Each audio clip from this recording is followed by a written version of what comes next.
সেদিন ছিল 1 অক্টোবর, মহানবমীর দিন। সকালবেলাতেই স্নান টান করে মেয়েদেরকে রেডি করে আর শাশুড়ি মাকেও তৈরি করে মন্দিরে পাঠিয়ে দিয়েছিলাম। আমি কিছুটা ঘরের কাজকর্ম সেরে তারপরে যখন মন্দিরে আসি তখন দেখি মায়ের মন্দিরে খুব মহাসমারোহে মায়ের হোমযজ্ঞ চলছে। আর এদিকে কিন্তু হোম প্রায় শেষের দিকে, কেননা পূর্ণাহুতি হয়ে গেছে, সকলেই দাঁড়িয়ে আছেন। আর ঠাকুরমশাই কিন্তু সকলকে হোমের টিপ দেবে বলেই কিন্তু এখন সেই টিপগুলো মানে হোমের তিলক রেডি করছেন। আর এদিকে কিন্তু সকলেই মায়ের কাছে নানান রকম যত প্রার্থনা আছে সকলেই কিন্তু প্রার্থনা করছেন, কেউ মায়ের ছবি তুলছেন, সবাই কিন্তু এইভাবেই দাঁড়িয়ে প্রার্থনা করছে।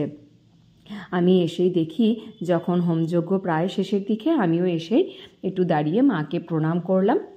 হোমের তিলক প্রস্তুত করে ঠাকুরমশাই কিন্তু এখন মা দুর্গার চরণে নিবেদন করছিলেন। আমরাও সকলেই দাঁড়িয়ে দাঁড়িয়ে জোড়হাত করে মায়ের দিকেই সবাই কিন্তু তাকিয়েছিলাম। আর যখন হোম হচ্ছিল তখন কিন্তু মায়ের মুখটার দিকে তাকাতেই মনে হচ্ছিল যেন একটা বিষাদের চিহ্ন, কেননা রাত পোহালেই মায়ের কিন্তু বিদায় বেলা।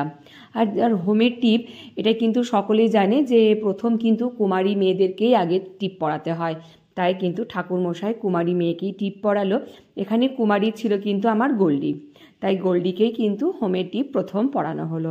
তারপরে এখানে বাকি যে সকলেই যারা উপস্থিত ছিলেন তাদেরকেই পরানো হলো। এখানে অলি তিথি মানে দুজনেই, ওরা তো একসাথেই থাকা এরকমই থাকে, ওঠা বসা, ওদেরকেই পড়ানো হলো এবং আরও সকলে যারা বয়োজ্যেষ্ঠরা ছিলেন তাদেরকেই কিন্তু হোমের তিলক দেওয়া হলো।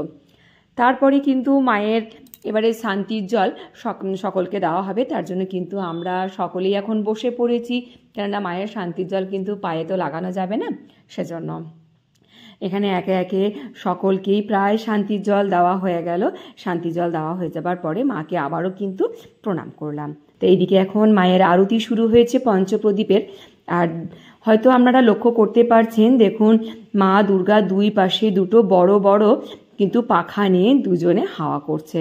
যেরকমভাবে আমাদের দোলা আনা হয়েছিল, দোলার দুই পাশে বড় বড় পাখার হাওয়া করতে করতে, ঠিক সেরকমই কিন্তু সপ্তমী, অষ্টমী, নবমী এবং দশমীর দিনেও মায়ের এরকমভাবেই কিন্তু দোলার হাওয়া মাকে দেওয়া হয়েছিল। দশমীর দিন যেহেতু আরতি হয় না, দোলা যখন বিসর্জন করা হয়েছিল তখনও কিন্তু এরকমভাবেই হাওয়া করতে করতে নিয়ে যাওয়া হয়েছিল পুকুর ঘাটে।